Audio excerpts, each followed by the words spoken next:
and that is crazy pants to me. Ignore that.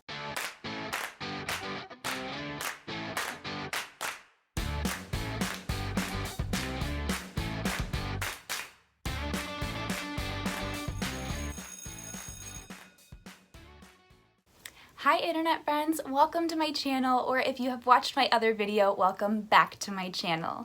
Today I'm going to be doing the teacher tag where I answer some questions just so you get to know me a little bit better. I'm going to be reading them off my laptop, which is just down here, which is why I'll be looking down periodically. But before we start, I just wanted to say thank you so much for clicking on this video, and if you are so inclined to, please like and subscribe down below. You can wait till the end of the video if you want to decide if you like me or not, but that can be found down here. Yeah. Okay, let's go. So there are quite a few different teacher tags that I've seen. I decided to kind of compile two lists that I found because some of the questions aren't very applicable to me right now in my current state of existence because I don't yet have a job. Yet. I am manifesting one. It's going to happen. I will have a classroom this fall, and so will you if you're a teacher. If you're not a teacher, then ignore that. This first question asks, how long have you been teaching? What grades have you taught? Tell us about your background. So I graduated in December of 2018, and I decided after graduating that I was going to take a little bit of a breather because I was working part-time, getting my master's and my credential all at the same time, and my brain was just a little bit fried. So I continued to work part-time. I worked at Vineyard Vines, the clothing store, for about 7.5 years by the time that I left this past August. And after leaving, I went on to substitute teach for about 2 months, and then I got my position as an MTSS teacher. So I was serving students in grades K through 5, and that was an incredible experience. I loved my school so much. I was so sad to leave at the end. Well, sad that we had to leave in March, but also just sad that I had to leave my school in general, but I am looking for a full-time classroom position, so it is okay, and I will find something. Question 2 is, where do I teach? Now, I don't know what school I teach at, obviously, but I live in Southern California, and I have no plans of moving anytime soon, so I will be teaching here in Southern California. Question 3 is, did you always know that you wanted to be a teacher? And the answer is yes, other than like the little pipe dreams as a kid of wanting to be a famous actress or a famous singer. But universe, if you want to just bestow that upon me anyways, I'm not fully ruling that one out. Yes, I am a teacher, and I have always wanted to be a teacher, and this is what I want to do for the rest of my life, I think, which is just crazy to think that, you know, at 24, well, I guess I knew at age 5 that that's what I wanted to do forever, but yeah, it's so incredible to have my career also be my passion, so I love that. And because my mom worked at an elementary school, I was always helping teachers set up their classrooms at the beginning of the year or take it down, or at recess if I wasn't busy playing handball or foursquare or whatever we were doing. I would go into my former teachers' classrooms and say, can I sort something for you? Can I alphabetize? Can I put things in mailboxes? But that was always me. I always wanted to help teachers do something that made me feel like I was also a teacher. So yeah, I've always wanted to be a teacher, and I plan on that forever. Question 4 is, who was your favorite teacher? I don't have a favorite teacher because I had a bunch of amazing teachers. K through 6, I did not have a bad teacher at all. I loved all of my teachers. They were very supportive, and they were just incredible at what they did. I think middle school was so. There wasn't anybody I detested. I, liked most of my teachers. Maybe 1 or 2 that I wasn't hugely fond of, but, it's middle school. You make it through. It's only 2 years. Well, it's only 2 years where I live, but Yeah, and then when I got to high school, I went to a school where we took college classes and high school classes at the same time, and I had incredible teachers, and they were really able to focus all their attention on us because we had really small class sizes. For instance, my honors English class, I think that was 9th grade, I think we had 13 students. So my teacher was able to give us all the attention that we needed and all the help that we needed, which doesn't happen when you have huge class sizes. Which leads me into my next question. Number 5 says, what is your ideal class size? And I think this kind of depends on what grade you teach, because as kids get older, they become more independent, obviously. You know, you could probably handle a couple more students in your class, but I'd say maybe 20. That seems high for some places because, you know, I've been watching a couple teacher tubers and hearing that they have, you know, 16 or 18 kids, and I'm over here like, what? That would be a dream. And yes, so I guess maybe that would be my ideal. 16 or 18 would be incredible. And I know with COVID, you know, we're going to have smaller class sizes. I don't know how many. I know I was watching somebody, again, I don't know who it was that I was watching, but she went into her classroom and they were having Boys and Girls Club was using her classroom in order to spread their kids out, and they only fit 9 desks in there. So to only have 9 students in your classroom, like,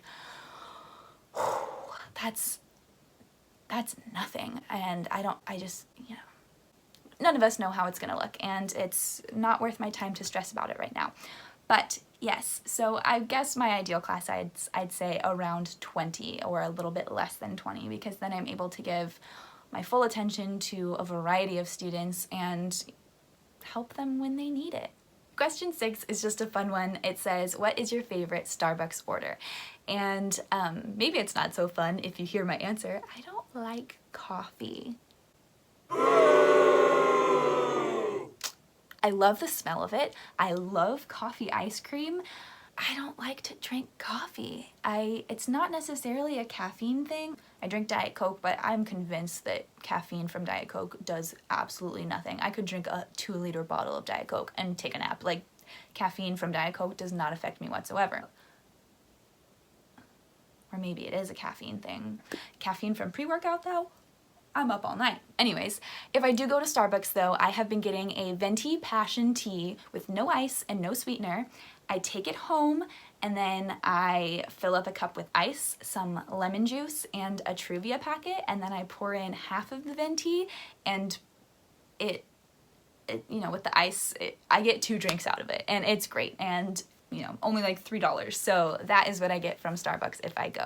I used to drink a lot of the Frappuccinos, but 1, the sugar, and 2, the milk, none of which made my stomach feel so great. So I pretty much only get that passion tea from Starbucks. Number 7 is, what is my favorite online resource? So as I was teaching reading groups this past year, when we moved on to an online format, I utilized Raz Kids or Raz Books every single meeting that we had. It was great because there was leveled books, tons of leveled books on their website, and I was able to share my screen, and then we were able to have students take turns reading pages as if we were in person. So that was a really good resource for me to use.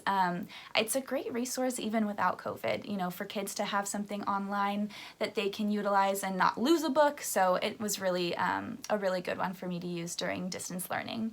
Number 8 is, can you describe your perfect classroom? Now, if you follow my Instagram, you know that I do care what it looks like, but even though I do care what it looks like, the big, most important thing is I care what it feels like. I want my classroom to be a space where students feel seen and heard and safe, because if they don't, then they are not going to learn. They're not going to want to learn. They're not going to want to learn from me because there isn't a form of trust if they don't feel safe. So first and foremost, a perfect classroom would be a place where my students feel good. My classroom doesn't have to look perfect. I know that on the first day of school, that is probably the best it's gonna look in terms of organization and things being in their place. And as the year goes on, obviously things are going to move around and shuffle and get chaotic, and things are not going to look as great as they did on the first day of school, but that's what I expect and what I hope for, because it shows that we are busy and we are doing things in our classroom, and organization is not at the forefront of our mind all day. It is in the back of my mind all day, but my focus is going to be on making sure that my students are learning and enjoying it. There was a bonus at the end of this question that says, can you describe your perfect school? And this is actually something that I kind of think about because I loved the school that I was at last year, and one of the questions that I asked in my interview for the MTSS position is, how do you feel? And I was asking my principal and my soon-to-be co-teacher, I asked them, how do you feel when you come into school? What is the environment like? How do you feel about the people that you work with?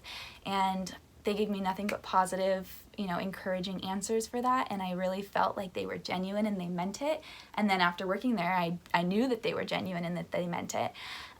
But that's always a question I like to ask in interviews, because you are interviewing them back. So even though people are asking me questions to figure out if they want me at my school, I also want to know if I want to be at that school. So some questions I like to ask the interviewer are, what's your favorite part about coming into school every day? What's something last week that a colleague did to make you smile? Other than education and experience, what are you looking for in a candidate?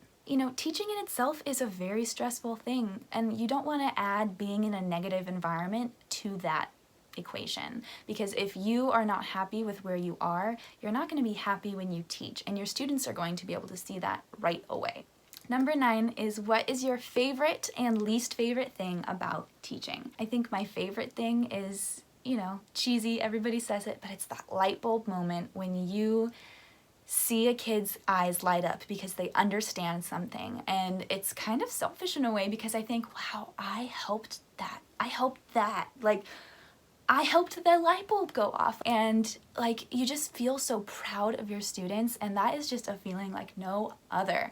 And that's probably my favorite part about teaching, and just knowing that you make a difference even in the smallest of ways. I think my least favorite part of teaching would have to be kind of a mix between this being one of the only professions where we're expected to fund a lot of our own supplies and classroom materials. I know this is not the case in every country, but it's pretty prevalent in America to have your teachers be the ones responsible for paying for a lot of things that are in the classroom. And also worrying that even if I'm doing my job to the best of my ability, that maybe I won't have the same job a year from now because the school maybe can't afford to keep me, or maybe there wasn't enrollment, and that is just scary, that you can be doing the best job, your best job, and your job can just be taken right under you. So that is definitely an added stress that I do not think, for as much work as we do, that we deserve. And number 10 is, what is some advice you would give to someone who is a beginning teacher, thinking about teaching, or already teaching? And you might be thinking, who are you, who is not a full-time classroom teacher, to be giving me advice? No, I just think it's important to always remember your why. Things will get stressful and you might want to give up on certain days, but just remember that your why is your students. You are there showing up every day for your students, making sure that they receive the best quality education that you can provide for them. And some days we make mistakes. Lessons do not go the way that we plan. It just happens. That is life. That is teaching. Don't give up. We can do it. This is why we are teachers, because we persevere. So just always remember your why. If you made it this far in the video, thank you so much for tuning in. Please do not forget to like and subscribe down below. I want to say it's over here, but maybe it's over here. You'd think somebody who watches YouTube videos all day, every day would know what side it's on, but I don't know how the camera I don't know. It's down here somewhere. I just wanted to say thank you so much for subscribing if you have. I have 20 subscribers, I think, is what I saw before I started filming this, and that is crazy pants to me.